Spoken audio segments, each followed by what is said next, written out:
Olá, tudo bem? Estamos aqui mais uma vez no estúdio do Centro Universitário Unifacema para conduzir mais um podcast aqui do nosso estúdio. Hoje eu tenho comigo aqui o professor Walter Emanuel Brito Neto, professor aí jovem de 24 anos, caxiense, maranhense, consequentemente, não é isso, professor? Sim. Ele é formado em psicologia e é especialista em psicologia hospitalar e em tanatologia. Sim. E aí, assim como eu, muitas pessoas devem estar perguntando, professor, tanatologia. Mas o senhor não vai me responder agora não, vamos deixar mais para frente. Tudo bem. Para que as pessoas possam saber que o senhor vai falar com propriedade a respeito do assunto. Tranquilo? Tá certo. Vamos conversar sobre luto e perda, não é isso? Sim. Existe uma ligação direta entre luto e perda? Temos sim. Afinal, luto, o próprio conceito de luto, né, seja adquirido por todas as questões sociais, mas também por questões científicas, né, ele vem desse rompimento, dessa perda, dessa quebra, que por muito tempo nós achamos que era a perda somente de um ente querido, alguém que nós gostamos bastante, um amigo, no processo de morte. Mas não, de que o luto também acontece pela perda de um vínculo, pela perda de um material, de algo que a gente considera importante. Então, sim, há essa correlação entre a perda e o luto. Então, o luto sempre representa um estado de perda. Poderíamos dizer dessa forma, sim? Eu melhoraria um pouco. Eu diria que o luto ele é sempre um estado emocional que pode vir posterior a uma perda, a um rompimento de um vínculo, a uma perda de um objeto ou de um ente querido, alguém que nós gostamos muito. Tranquilo. O senhor falou, melhorando esse conceito aqui que eu criei, né?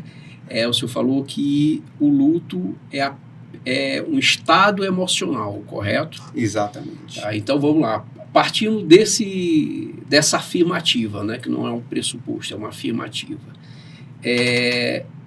Então o luto é uma questão emocional. Sim. E por se tratar de uma questão emocional, ela vai variar conforme cada pessoa. Exatamente. Perfeito. E conforme cada pessoa lida com suas emoções também. Sim. Faz sentido? Faz muito sentido.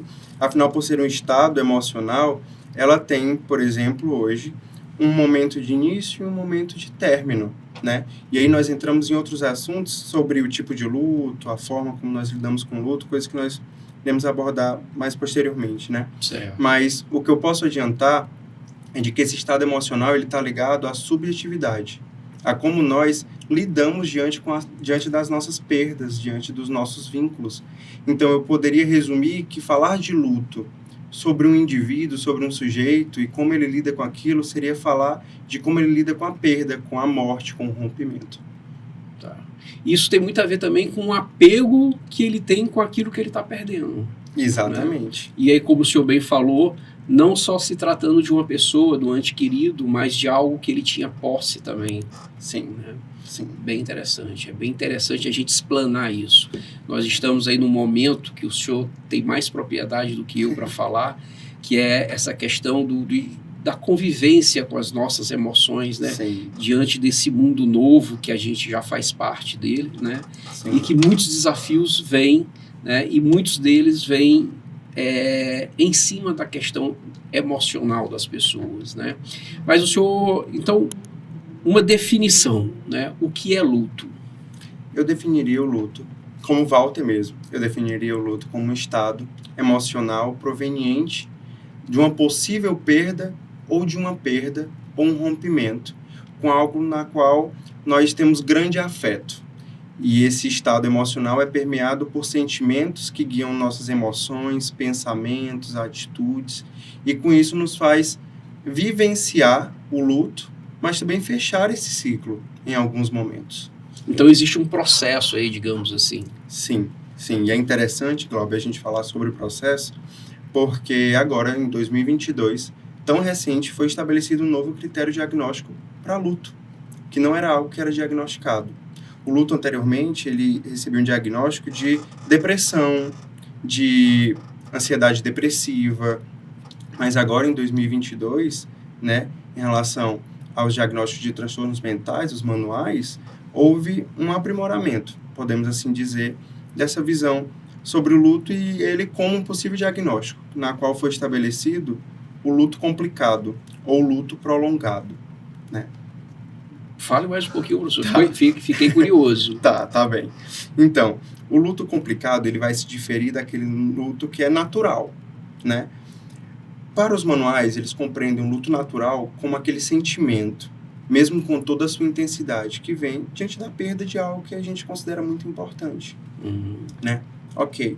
E aí, qual é a diferença, então, para o luto prolongado? O próprio nome já diz um pouco. Mas é quando, por exemplo, após essa perda, após 1 ano ou 2 anos, eu ainda não consigo me restabelecer em sociedade, no que eu fazia anteriormente, nos meus costumes anteriores. Ou seja, há um aprisionamento daquela pessoa no processo da perda. E aí, quando ela se sente aprisionada por 1, 2 anos, e há um prolongamento desses sentimentos, e há também uma intensificação variada, como é que eu posso explicar melhor? Mas uma intensificação que, por exemplo, é flutuante. Às vezes a pessoa apresenta uma melhora, em outros momentos uma piora bem significativa. E aí, como há esse marco temporal extenso de 2, 3 anos, após a perda, para os manuais, eles caracterizam isso como um diagnóstico agora, como um luto complicado. Existe uma tendência dele se tornar uma depressão? Eu poderia dizer que esse diagnóstico que foi estabelecido agora, ele é justamente para que haja uma diferenciação da depressão para o luto. Tá. Entende? Não vai significar que eles não possam ser, que o luto não possa ser uma comorbidade, ou no caso, melhor dizendo, a depressão não possa ser uma comorbidade para um luto complicado. Não é esse o ponto. Mas a questão é de que há uma diferença no processo de diagnóstico da depressão e do luto. Apesar de que todos parecem apontar para o mesmo sentimento, que é a tristeza, né? Mas no luto nós temos envolto a perda, o sentimento de perda, o vazio que se estabelece pela falta de algo ou alguém que nós tínhamos grande afeto, ou que tinha grande importância, né? Então, quando tem esse enfoque sobre a perda, e claro, quando se estabelece os outros critérios diagnósticos e se alcança num processo de avaliação, né? E aí nós podemos enquadrar como um luto complicado e não como uma depressão, por exemplo. Tá, tranquilo. Eu começo a ter uma percepção, professor, de que assim, existe o luto que a gente, né, seres humanos, estamos acostumados a ouvir, a ver e muitas vezes a vivenciar, que é esse luto que a gente associa de forma direta, uma livre associação, como a gente fala no marketing, de associar a perda de uma pessoa. Sim. Certo? Mas pela nossa conversa preliminar aqui e pelo que a gente já está falando aqui, eu percebo que a ciência, né, que a psicologia, ela vê isso de uma forma mais extensa, né? Sim. E isso está me provocando, eu vou querer instigá-lo nesse sentido, certo?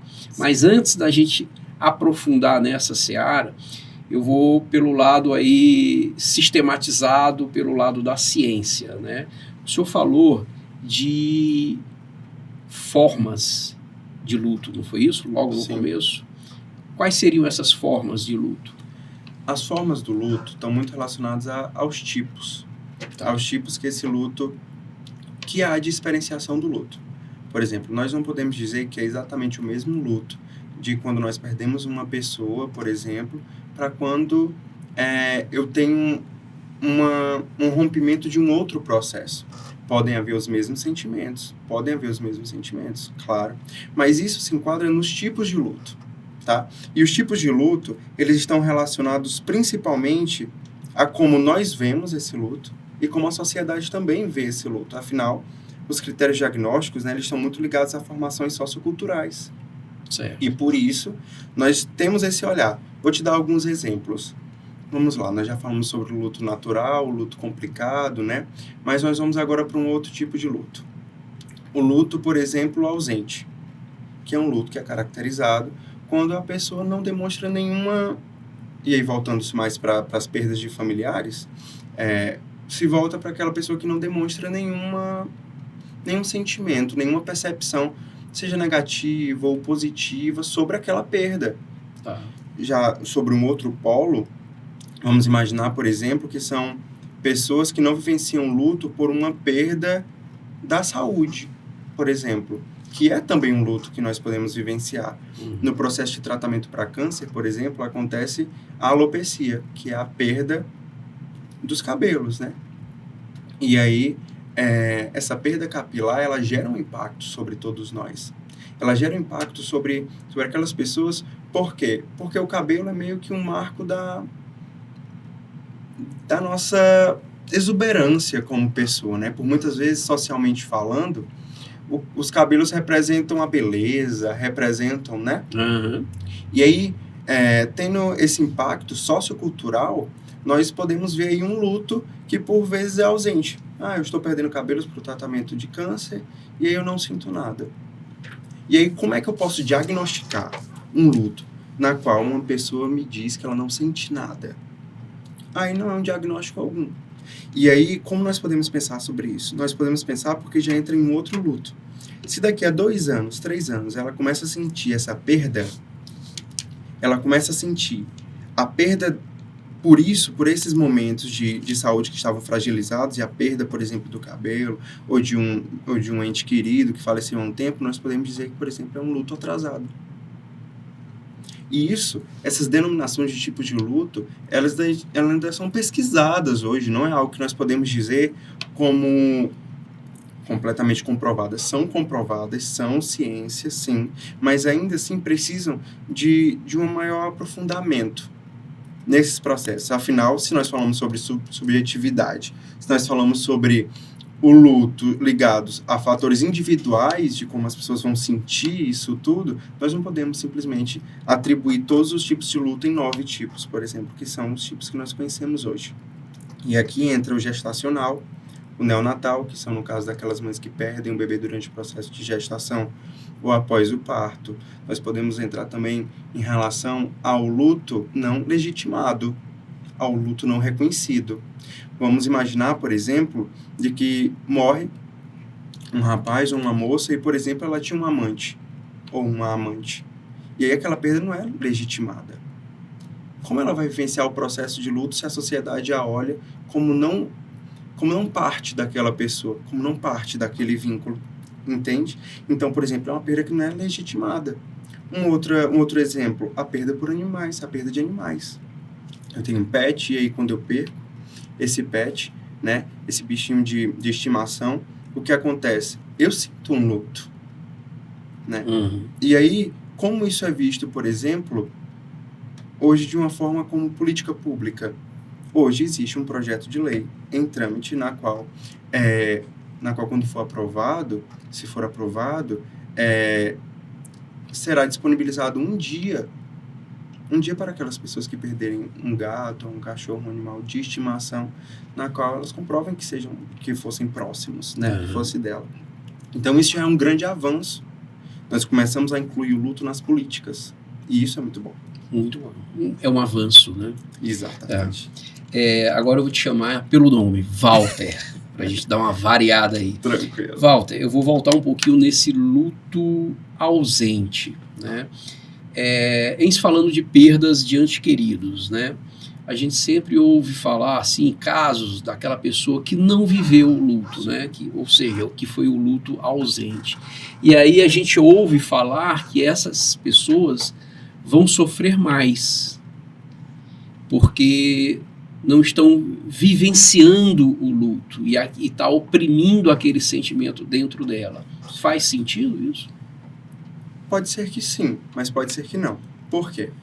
Porque para que nós possamos compreender a vivência de luto, a experiência de luto daquela pessoa na qual nós estamos afirmando de que ela não está sentindo nada, nós precisamos olhar o vínculo, como se estabelecia, qual a visão dela sobre a morte, sobre perdas, porque, por exemplo, para alguns cristãos e algumas outras religiões, a morte é uma passagem para a vida eterna, é isso? Uhum. E aí, então, muitas pessoas podem ter esse fator como protetivo para o sofrimento do luto. Elas podem simplesmente compreender de que é uma passagem e eu não tenho por que ficar triste, isso não tem por que me afetar sentimentalmente, emocionalmente.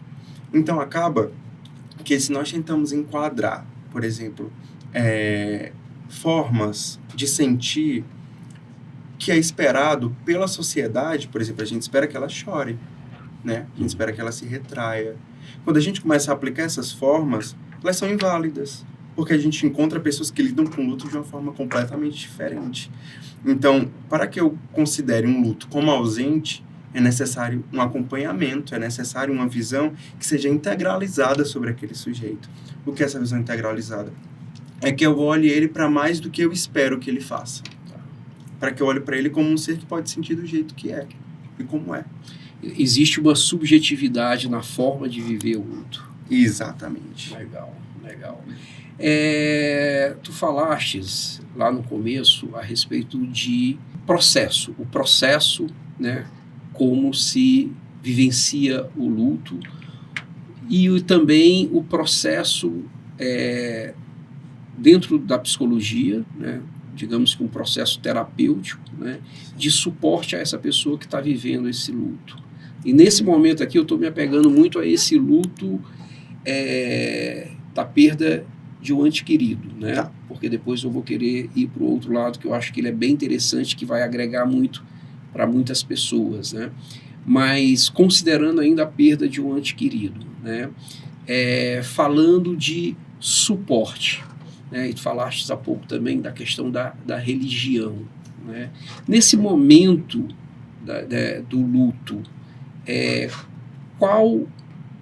de que forma essa pessoa pode ser suportada, pode ser confortada, né?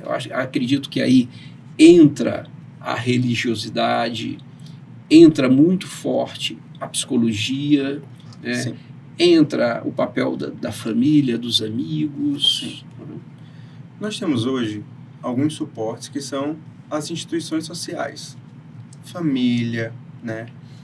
O suporte governamental, os amigos, o autossuporte, que é aquele suporte que nós nos ofertamos a nós mesmos, né? Que nós nos damos esse suporte. Então, são vários os suportes que nós precisamos para ultrapassar esse processo, né? Para poder vivenciar melhor esse processo. Então, o necessário mesmo era de que todas as pessoas... Na verdade, o necessário não. Eu diria que o primordial era que todas as pessoas passassem por esse processo recebendo os diversos suportes que ela tem a receber. Dentre eles o familiar, né? Ou seja, é necessário, a presença da família é importante para que auxilie nesse processo do luto, de enfrentamento, né? Porque o luto é como um processo de enfrentamento. E aí nós temos também os órgãos governamentais, que oferece, portanto, o suporte de saúde, seja lá na atenção primária, seja no SUAS, né, que é o Sistema Único de Assistência Social. Então, há diversas formas do governo implicar sobre esse sujeito um suporte. E isso também é super necessário. Por quê? Porque, por vezes, nós temos uma família que nos compreende, nós temos amigos que nos compreendem, um esposo, uma esposa, todo aquele contexto familiar que nos compreende, né? Mas nos falta, por exemplo, o apoio. O apoio do governo em qual momento? No apoio de políticas públicas que me ofertem um tempo para eu estar em casa com a minha família, para que eu possa me recuperar desse processo de perda, sabe? Ou então, por exemplo, de me ofertar aquilo que eu não consigo. Se eu não consigo pagar por uma saúde privada, particular, o governo que possa me dar esse suporte para ir a um CAPS, para ter a visita do CRAS, para saber se eu estou precisando de algum alimento, se eu estou precisando de algum suporte naquele momento, né? Então, para que essas pessoas recebam um suporte adequado, é necessário que nós ampliemos essa discussão do luto e que nós estabeleçamos essa discussão para um critério individual, para que a gente olhe para as pessoas de acordo com as necessidades delas. Ou seja, para mim, por exemplo, eu posso dar mais valor ao suporte governamental. Para você pode ser o familiar, para uma outra pessoa pode ser o suporte dos amigos, pode ser o suporte biológico com a ajuda de um medicamento, ou um suporte de saúde mais específico para a área psicossocial, com a ajuda de um psicólogo. Então, para cada pessoa, um tipo de suporte que ela necessite. Legal. Falaste há pouco sobre a questão do enfrentamento, né? Sim. Quando nós estamos diante de um luto, existe uma necessidade de enfrentamento. Sim. Para que você possa superar isso. E às vezes a gente ouve falar de casos de pessoas que, a partir de um luto, a vida dela foi transformada, né? E alguns casos que a gente ouve falar, pessoas que tiveram declínios em suas vidas, passaram a beber mais, ou a usar drogas, ou a ficar deprimidos, né? Essas pessoas, e aí entra aquele tardamento também no processo do luto, né? E aí eu te questiono, esses comportamentos, né, eles são provenientes de pessoas que não buscaram esse enfrentamento? Primeiro vamos focar sobre a busca pelo enfrentamento, né? Quando nós estamos diante de uma situação que nos demande uma ação, nós temos basicamente duas: luta ou fuga. Ou seja, chega aqui agora um leão, alguns vão correr, outros vão tentar enfrentar, não é isso? Uhum. Ou seja, essa busca pelo enfrentamento é o que todos nós esperamos que as pessoas possam fazer. Uhum. Mas, ao mesmo tempo, nós temos entraves, algumas barreiras que vão para além do sujeito, que é o que nós chamamos lá na psicologia de fatores de risco. Há fatores protetivos e há fatores de risco, para que proporcione essa possibilidade de enfrentamento. O que são esses fatores de risco? São aqueles fatores que, quando associados a um processo de luto, pode causar, na verdade, não só o luto, mas a outros transtornos também. Podem causar uma piora, ou podem causar uma barreira para a busca daquele enfrentamento, entende? Então, por exemplo, para o luto, nós podemos dizer que a ausência de vínculos familiares positivos, quando há uma ausência desses vínculos positivos, nós podemos colocar que há um fator de risco ali. Por exemplo, porque quando há uma perda, se você perde o esposo ou a esposa, o que acontece? Se você não tem um vínculo familiar positivo, você fica isolado, você fica sozinho. Não é isso? Então, esse, por exemplo, é um fator que pode atrapalhar nessa busca pelo enfrentamento. Mas nós temos também fatores que são protetivos. Quais são? Além dos vínculos positivos com a família, né? Não haver, por exemplo, um adoecimento psicológico anterior. Por vezes, um adoecimento psicológico anterior, e aí a gente precisa olhar para a forma com que ele foi enfrentado, né? Quando há essa presença anterior de um adoecimento psicológico, por vezes pode implicar sobre um adoecimento maior no momento de luto, por exemplo. E aí a gente precisa estar atento a esse processo. Afinal, pessoas, por exemplo, que vivenciaram um episódio depressivo, né?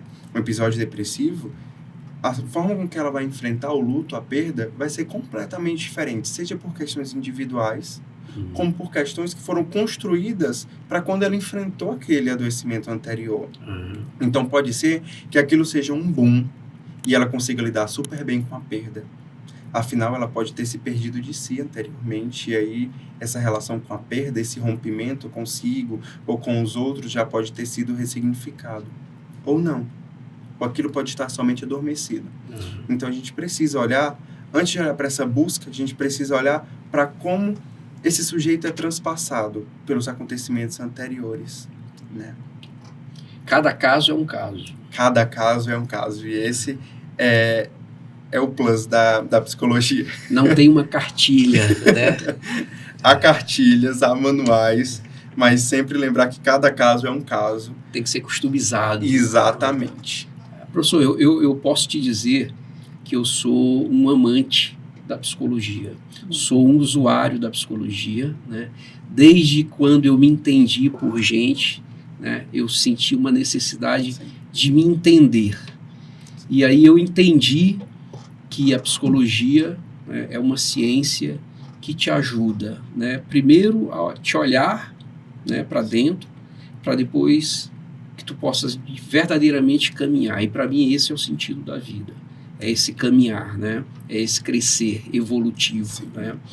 E aí eu te falo, eu trago de volta aqui a questão da religiosidade, né? Porque as religiões, elas trazem consigo crenças, né? Propostas, propósitos de vida, não é isso? E eu acredito que nesses momentos impactantes na nossa vida, essa raiz, essa crença que a gente tem associada a uma religião, ela tem um impacto muito forte sobre como a gente vai lidar com essa situação. Sim, isso é verdade. A religião, ela é um fator protetivo, por exemplo, para lidar com alguns adoecimentos, né? Inclusive com luto, né? Mas aí nós podemos ver, por exemplo, que não é somente a presença da religião como um fator de proteção, mas como há uma relação entre o eu e a religião, o eu e um ser superior, naquilo que eu acredito. Esse é o foco. A gente precisa compreender como o indivíduo, como o sujeito se relaciona com aquela religião, com Deus.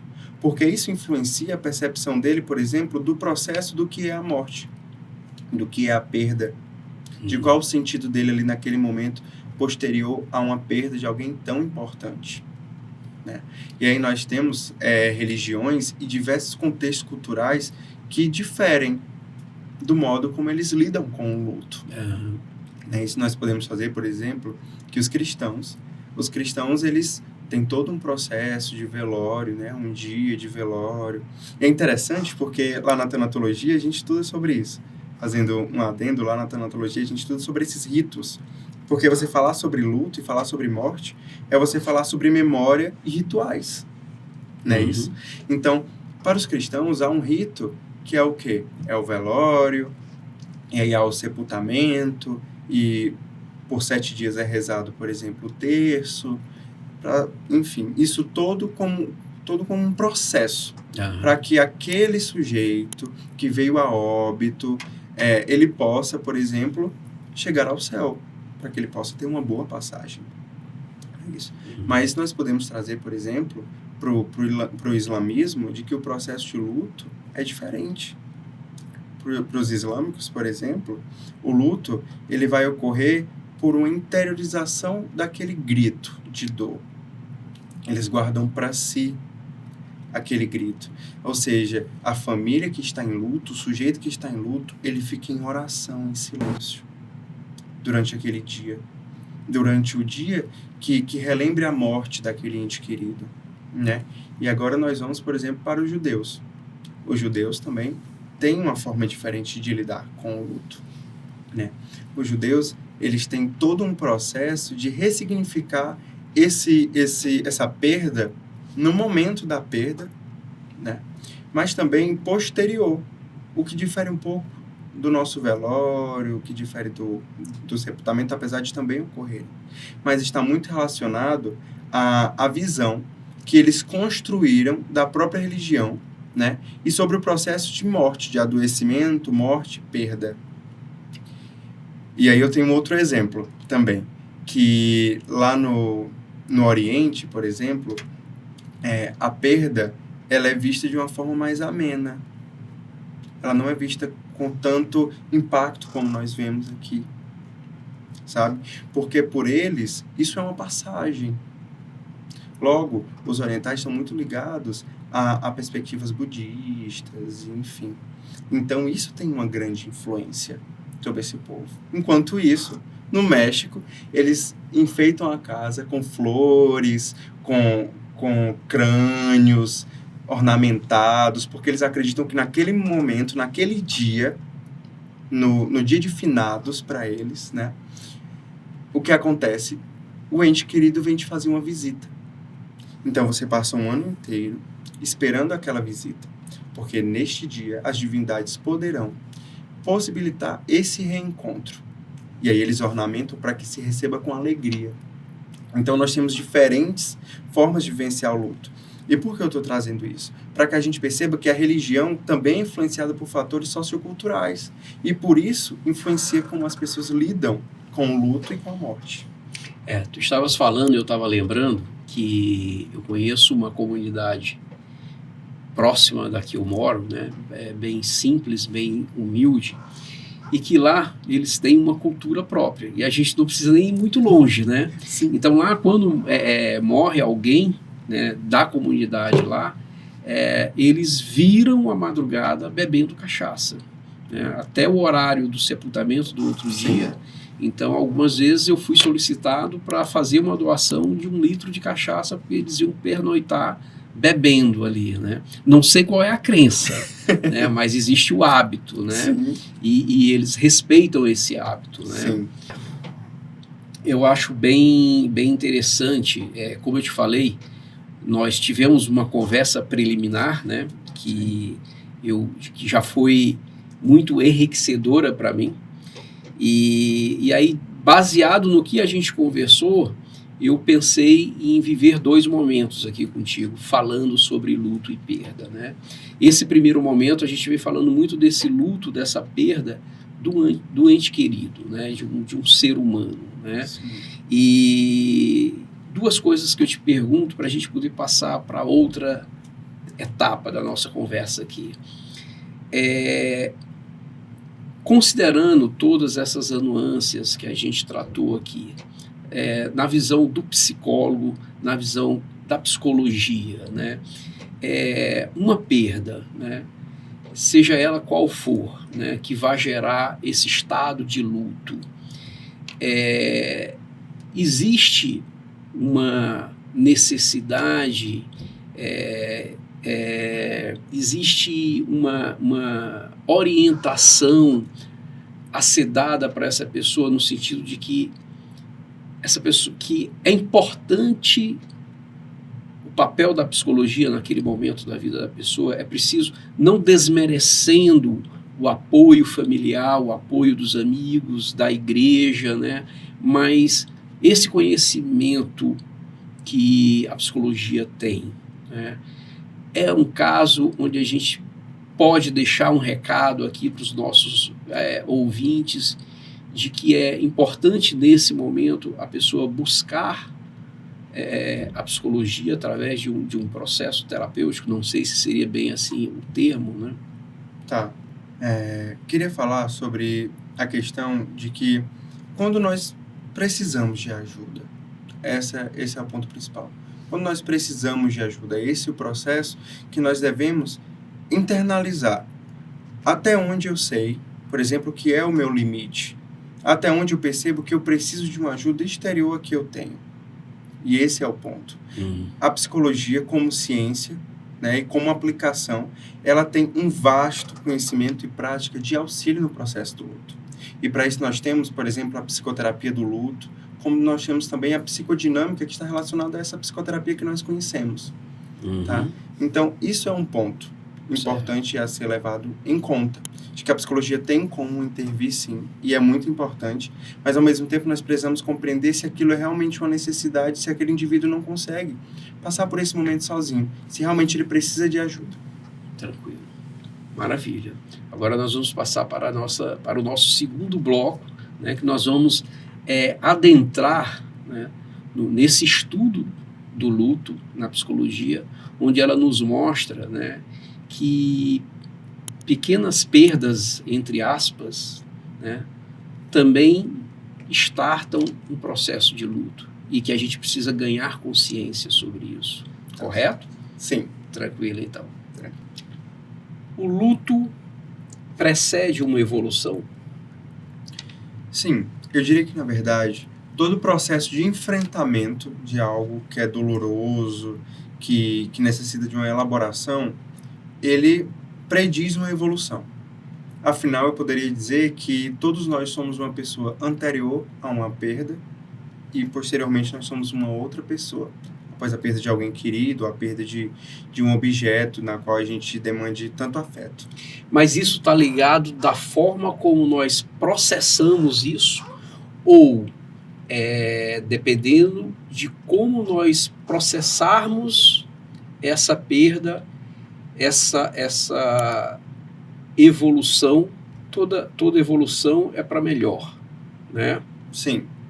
Ou a gente pode dizer assim, que dependendo da maneira como você vai processar essa perda, eu posso sair evoluído, né? Eu posso sair mais maduro emocionalmente, porque eu precisei lidar com as minhas emoções, né? Ou se eu não trabalhei o enfrentamento que a gente falou agora há pouco, isso pode trazer, digamos que um declínio no meu comportamento, na minha vida. Tá. Antes de afirmar que toda evolução, por exemplo, é algo positivo, gostaria de dizer que o que nos diz se vai haver de uma forma positiva ou negativa nesse enfrentamento seria o como nós lidamos com esse processo, ou seja, a nossa caminhada. Se nós partimos, por exemplo, se nós olharmos como uma evolução, nós podemos dizer que, por exemplo, haveria um Glauber ou um Walter no momento da perda, para um Walter e um Glauber, posterior à elaboração do luto, ou à elaboração daquela perda. Nesse percurso é onde entra aquilo que nós falamos sobre os fatores de risco, de proteção, os modos de enfrentamento, os tipos de luto, é onde a psicologia entra para ver o modo que se estabelecia o vínculo, o tipo do vínculo, o afeto que era designado àquele objeto, àquela pessoa, não é isso? E aí, no meio de todo esse processo, que não é linear, não é um processo linear, por isso a gente precisa estar atento a esse nome evolução, porque não é como se fosse uma escada, na qual eu vou subindo degraus. Não. Pode ser que eu consiga subir 3, caia 7, depois eu suba 10. Legal. Entende? Ou então eu continue subindo de um por um. Depende da passada que o cliente, o paciente, ou que nós damos naquele processo. Então, o que posso dizer é de que, de fato, após um enfrentamento positivo daquilo que nós estabelecemos, seja o luto ou um outro adoecimento, ou pela perda, pelo rompimento, nós nos tornamos alguém diferente, alguém melhor. Mas também pode haver a involução, pode haver esse processo de uma perda de sentido, ou uma perda de propósito no meio desse enfrentamento. E aí, por vezes, nós, ou o cliente, o paciente, se encontra preso àquela etapa, entende? E aí isso é algo que nós podemos elaborar muito bem na psicoterapia do luto e em diversos artigos, em diversos estudos sobre esse processo, né? De que, se nós estamos falando de uma perda, é muito comum que nós nos percamos no meio desse processo. Seja nós como psicólogos, seja o cliente como usuário. Por quê? Porque nós estamos conhecendo uma outra pessoa. Então, aquilo que acontece no meio desse processo, essa involução entre aspas, né, que é essa estagnação, ela pode ser uma mola propulsora para um enfrentamento ainda maior, ainda mais significativo. Então, em vez de dizer evolução, eu diria experienciação. Eu diria de que nós experienciamos cada fase desse luto, nós experienciamos cada sentimento, cada relação que surge do rompimento, relação entre eu e aquilo que eu sinto. E aí, no fim, se eu subir 3 degraus, 1 degrau, ou se eu desci 3, se eu desci 4, aí isso faz parte de um processo que é muito maior. E que eu não arriscaria dizer que, por exemplo, 1 ano, 2 anos seria um marco temporal suficiente para a gente poder perceber. Afinal, uma perda não é para a vida inteira. Então, a gente não pode reduzir, por exemplo, os sentimentos por alguém a serem resolvidos em 1 ano, em 6 meses. Walter, a gente falou sobre cultura, a gente falou sobre a subjetividade de atravessar, né, esse momento, essa fase da vida, de um processo, né? E uma pergunta que eu vou te fazer agora, que muitas vezes a gente se depara com essa situação que, assim, morreu fulano da família, né, dele, e ele já está indo para a festa, ele não vestiu preto, né?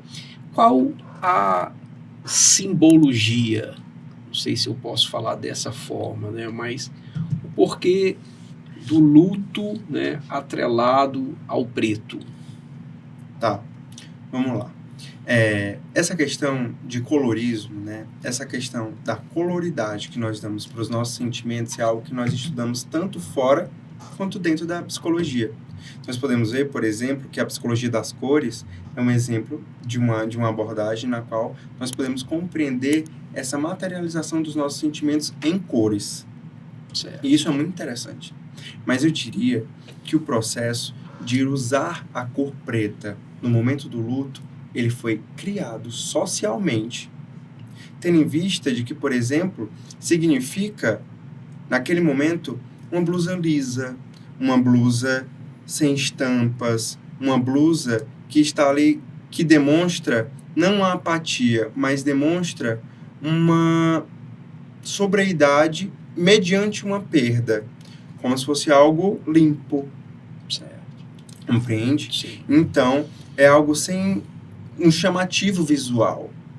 Então, as pessoas usavam preto, assim como também usam branco. Hoje em dia, a gente vê o branco como sendo parte da vestimenta na coloridade para o luto também. E, geralmente, o branco aparece muito lá na missa de sétimo dia. Na missa de sétimo dia, nós já vemos alguns familiares de branco, né? E isso está muito ligado a esse processo, né, de dar essa cor novamente, sabe? Dessa abertura. Mas isso é algo que foi construído. Isso é algo que nós precisamos, inclusive, nos perceber diante dessa necessidade. Será que realmente é o preto? O que é a cor preta, então? Né? E aí vem aquela questão de se algo construído, e aí volta essa ideia de já está saindo, já está, enfim. Isso são fatores que são socioculturais, exteriores a nós sujeito, mas que nos transpassam. Por exemplo, para mim pode ser que em uma semana eu consiga experienciar a parte mais intensa do luto e depois já poder sair. Poder ir para um barzinho. Então eu posso usar azul, eu posso usar o vermelho. Então essa padronização, ela vem sendo quebrada. Legal. Walter, eu já aprendi nesse diálogo aqui contigo que o luto não necessariamente ele se dá só em função de uma perda humana, né, de uma perda de um ente querido, mas também a perda de não conquistas, a perda de objetos que têm um valor sentimental para a gente, né? E aí nós convivemos em instituição de ensino superior e a gente tem essa massa de jovens se preparando para adentrar no mercado, né? Para que possam se inserir, de certa forma, na sociedade, né? Para que possam ter poder de consumo. E hoje nós vivemos muito em função do consumo, do ter, né? E aí vem inúmeros desejos, né? Aí vem a tal da pirâmide de Maslow, que você conhece, sim, que o profissional de marketing tem que conhecer também, né? Sim. E aí vem as frustrações. Sim. Ou por perdas de algo conquistado, né, que a gente perdeu, ou perdas, não sei se posso falar assim, mas a não conquista pelaquilo desejado, né, que gera uma frustração e que agora, nesse entendimento que eu tenho, e aí eu faço uma retrospectiva na minha vida, né, e aí, como tu bem disseste, eu perdi, eu vivi, não vivi o luto propriamente dito, né, mas acho que vou viver o tardio, que tu até deste o nome aí, da minha perda de cabelo, né? Agora recente, numa quinta-feira, dando jus ao TBT, eu postei uma foto minha cabeludo, né? E falei, vou relembrar os meus cabelos, né? Então, eu vivi essa perda, né? Mas é bem interessante, né? Essa visão, esse conhecimento que você traz aqui para a gente, né? Sobre esse outro lado, né? Esse outro olhar do luto, né?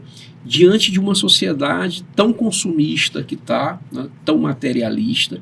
Aqui eu não estou fazendo jus, mas é natural que a gente não conquiste, é natural que a gente tenha algumas perdas, né? E aí você traz, né, essa questão do luto também nesses momentos, né? Queria que você falasse um pouquinho sobre. Tranquilo. Em relação à perda capilar, por exemplo, esse TBT pode ser também um processo de já enfrentamento e de rememorar que isso é algo que você possa ter enfrentado diariamente. Não é isso? Então, às vezes a gente olha e a partir daquele momento que nós olhamos e a percepção do que nós sentimos quando olhamos, por exemplo, para aquela foto, é que vem essa ideia, será que isso é algo elaborado? Será que isso não é algo elaborado? Né? E aí, invadindo dessa questão para questões, por exemplo, escolares, de ensino superior, enfim, o que nós podemos dizer? De que o luto também acontece quando, por exemplo, eu tiro uma nota inferior à que eu esperava, ou que eu preciso mudar de turno, ou que eu preciso trancar um curso. Isso também é um luto.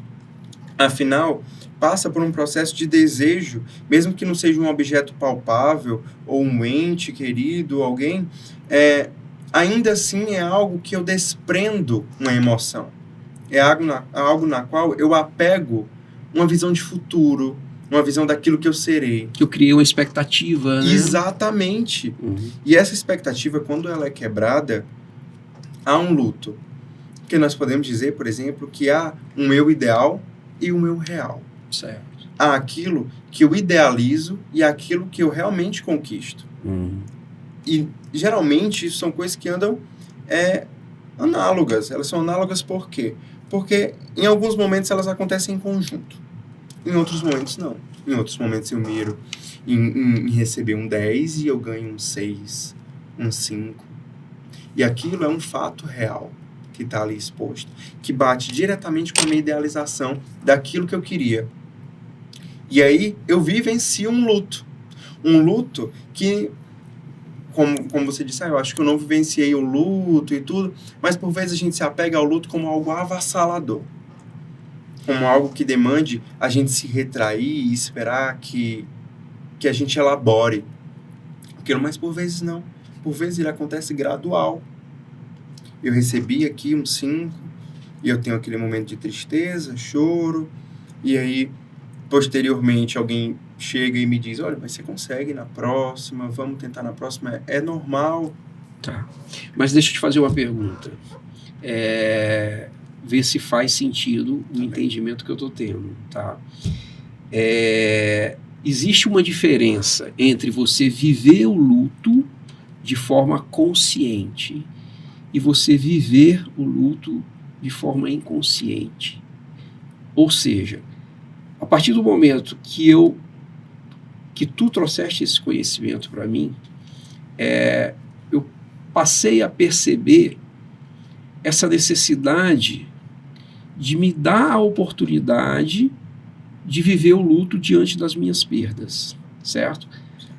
Para que eu possa transcender a ela, para que eu possa virar essa página, né? Então, estou chateado, estou triste por causa dessa perda, é natural. Eu entrei num processo de luto, né, por essa perda, né? Preciso viver esse processo, não negá-lo, vivenciá-lo, para poder superá-lo. Sim. Né? O contrário disso seria eu não ter essa consciência, eu me indignar, me revoltar, me entristecer, desistir, né, dos meus sonhos, dos meus objetivos e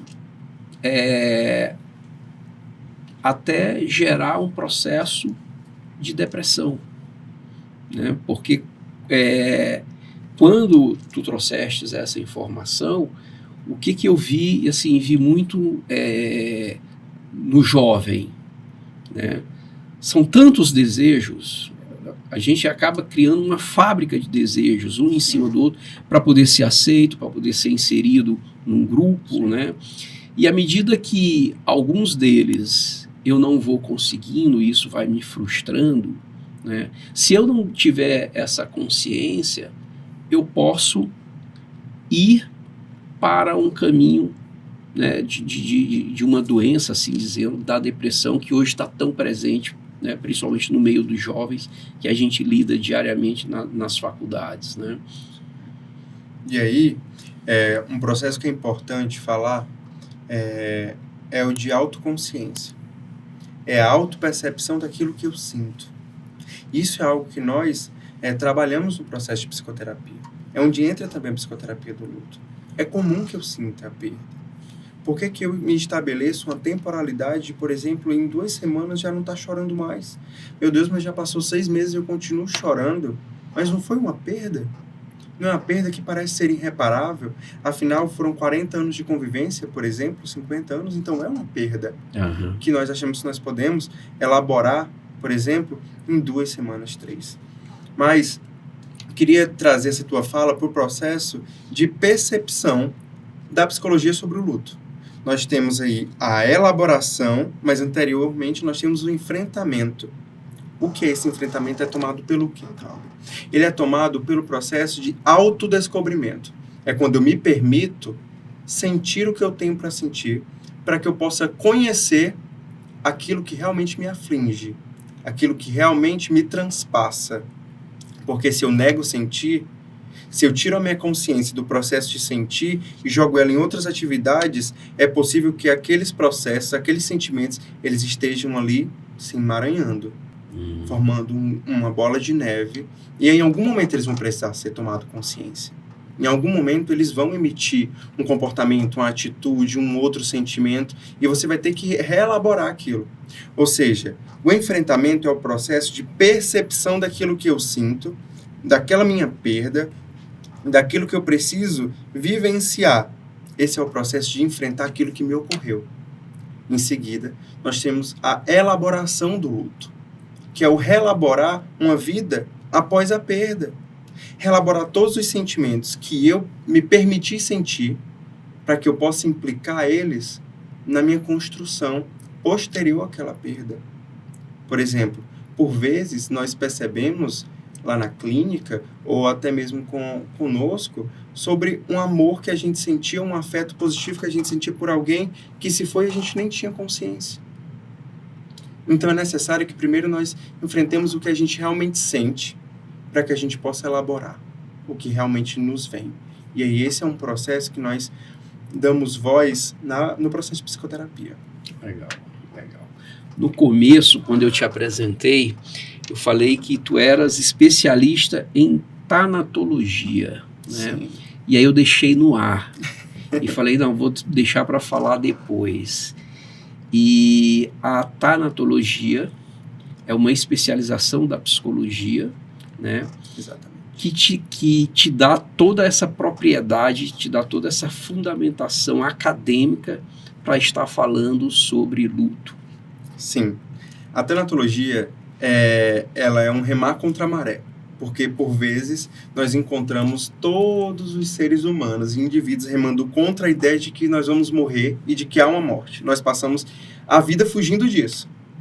Mas ao mesmo tempo, tem profissionais que se especializam no contracorrente, que é a morte, o morrer e o elaborar o processo de luto diante da morte. E aí entra a tanatologia. Porque um fato é que todos nós vamos morrer.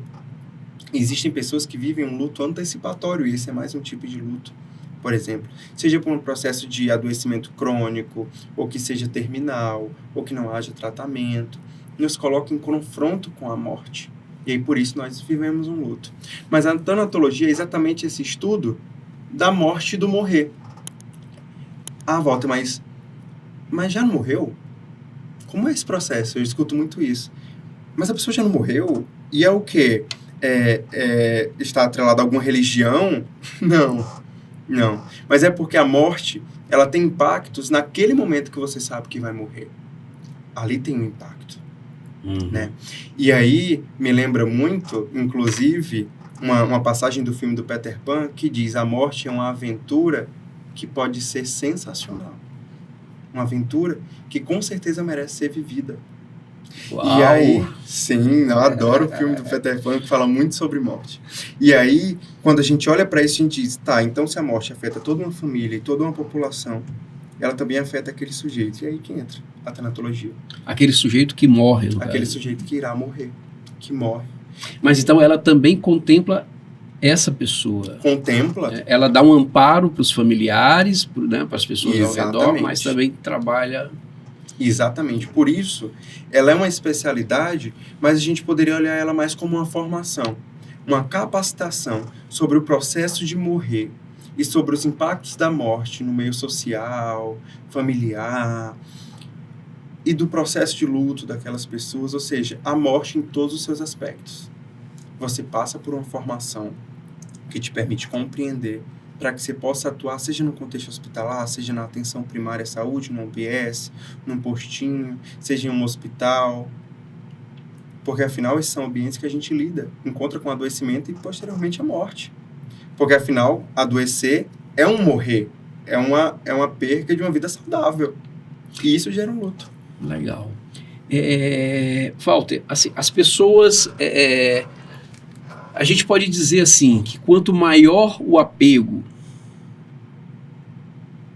maior o sofrimento, maior o luto, seja esse apego por uma pessoa que morreu, ou esse outro lado que a gente conversou, né, sobre as questões de conquistas, né, materiais ou mesmo de status, né, essas perdas, quanto mais apego eu tenho a elas, né, maior a tendência do sofrimento. Vou ter que trazer a mesma resposta, que para psicologia a gente aprende isso diariamente, que é o depende. Depende. Por que depende? Porque o apego envolve os aspectos de desprender um sentimento e de, por exemplo, confluência, que seria o quê? É quando a sua vida está circunscrita na minha.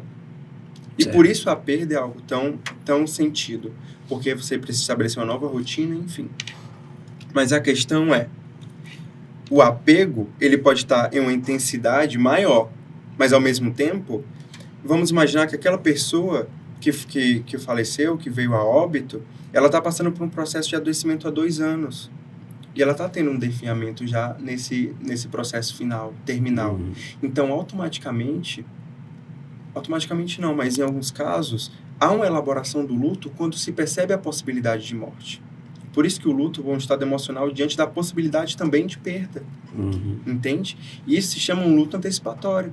Sabe quando o paciente está ali internado em um hospital com um adoecimento terminal, ou, por exemplo, algo muito grave, e aí a família já vivencia aquele sofrimento, aquela tristeza, aquela possibilidade de morte, ali já faz parte do luto. Ali já faz parte dessa elaboração. Uhum. Então, o que eu te responderia é de que o apego, um maior apego pode estar relacionado a um maior sofrimento. Mas, ao mesmo tempo, como ocorreu essa perda é o principal para de como vai ser explicitado esse sentimento de romper. Como vai ser demonstrado essa separação. Entende? Ou seja, o apego é importante.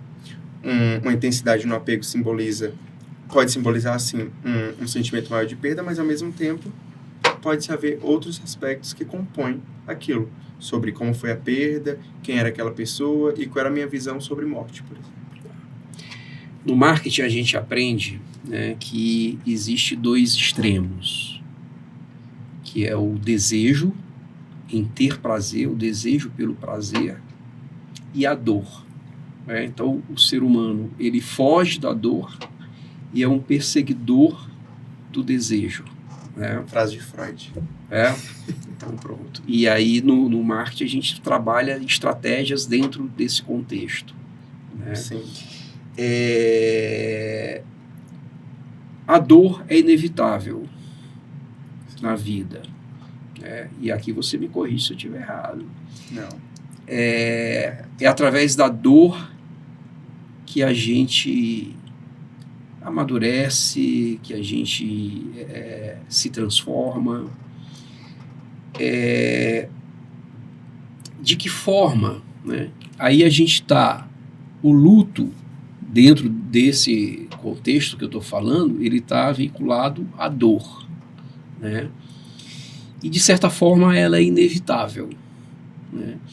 Para a gente finalizar, que eu não gostaria de finalizar esse podcast, porque está muito bacana, mas considerando, né, que ele faz parte da nossa vida, né? Que mensagem tu podes deixar aqui para os nossos ouvintes? Poderia dizer que em vários momentos do luto é uma busca pelo prazer de ter aquela pessoa novamente, de ter aquele objeto novamente, né? Então ali também se busca o prazer. E falar de que realmente em alguns contextos a dor é inevitável. A dor em diversas situações ela vai ser inevitável. Mas ao mesmo tempo, a dor não é a única mola propulsora de desenvolvimento, de evolução. Mas se ela está ali, se nós estamos diante do imutável, e aí eu parafraseei um grande autor da psicologia, se nós estamos diante do imutável, nós precisamos nos mudar diante daquilo que não pode ser mudado. E assim, fala Carl Rogers, diante daquilo que, quando eu encontro o imutável, aí é que eu percebo que eu posso me modificar diante dele, de como eu enxergo aquilo. Então a morte é inevitável. Todos nós iremos morrer em algum momento. As pessoas que a gente ama também. E eu sei que isso parece desesperador. Mas ao mesmo tempo, como nós podemos olhar para isso e como nós podemos elaborar isso, denota que não é o fim. Não é o fim para nós, como também não é o fim para essas outras pessoas, dependendo de cada crença. Então, há um poder de evolução dentro de todos nós. E assim como nós nascemos e enfrentamos diversos lutos, até aprendermos a caminhar, até as primeiras perdas, as perdas de um brinquedo, as perdas de um amigo, até hoje nós também podemos passar pelos lutos que iremos viver. E que isso é possível, e quando não há essa visão de possibilidade, quando há um turvamento daquilo de eu não irei conseguir, nós podemos buscar ajuda psicológica. E aí, isso também é uma mola propulsora para o nosso desenvolvimento. Bacana. Muito bacana.